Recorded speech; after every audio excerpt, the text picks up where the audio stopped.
बातमी आपल्या हक्काची। ठाणे जिल्ह्यातील व आपल्या परिसरातील सर्व ताज्या घडामोडी पाहण्यासाठी शहापूर नववाहिनी न्यूज चॅनेलला सबस्क्राइब करा, लाईक करा आणि शेअर करा।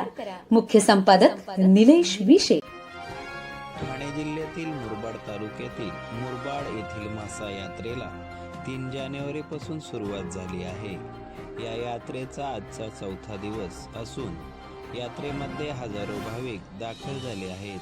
ही यात्रा यशस्वी होण्यासाठी पोलीस प्रशासनाचा सिंहाचा वाटा असल्याची प्रतिक्रिया नववाहिनी न्यूजशी बोलताना दशरथ पष्टे, अध्यक्ष श्री क्षेत्र खांबलिंगेश्वर देवस्थान ट्रस्ट मसा यांनी दिली। नववाहिनी न्यूज नेटवर्कसाठी निलेश विशे, मुरबाड। दादा, दरवर्षीप्रमाणे 2026 मसा यात्रा उत्सव मोठ्या उत्साहात संपन्न होत आहे।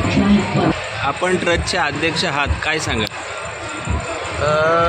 यावर्षी आता पावसामुळे शेतकऱ्यांचं फार प्रमाणात नुकसान झालेलं आहे। त्यामुळे यावर्षी यात्रेला आम्ही देवाला साकडं घातलेलं आहे। या वर्षाचं 2026 आहे, हे लोकांना शेतकऱ्यांना चांगल्या प्रकारचं जावं आणि ही यात्रा पौष पौर्णिमेपासून सुरू झालेली आहे आणि या यात्रेची पार्श्वभूमी आहे।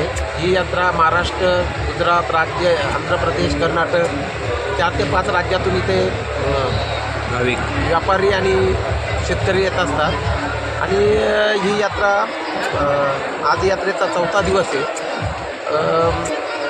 स्थानिक थोडा भाविक कमी आहे, पण बाहेरचा भाविक फार प्रमाणात। आता या आपल्या कंपनीचे जे वर्कर आहेत यांचे पगाराचे झाल्याच्यानंतर ही यात्रा जवळजवळ 10 ते 15 दिवस सुरळीतप्रमाणे चांगल्या होत आहे। याच्यामध्ये पोलिसांचा सिंहाचा वाटा आहे, कारण जे पोलिसांनी जे शिस्त लावलेली आहे ती फार यावर्षी कुठंही ट्रॅफिक नाही, कुठंही पाकिटमारांचा हे नाही, हे एकदम शिस्तबद्ध काम केलेलं आहे।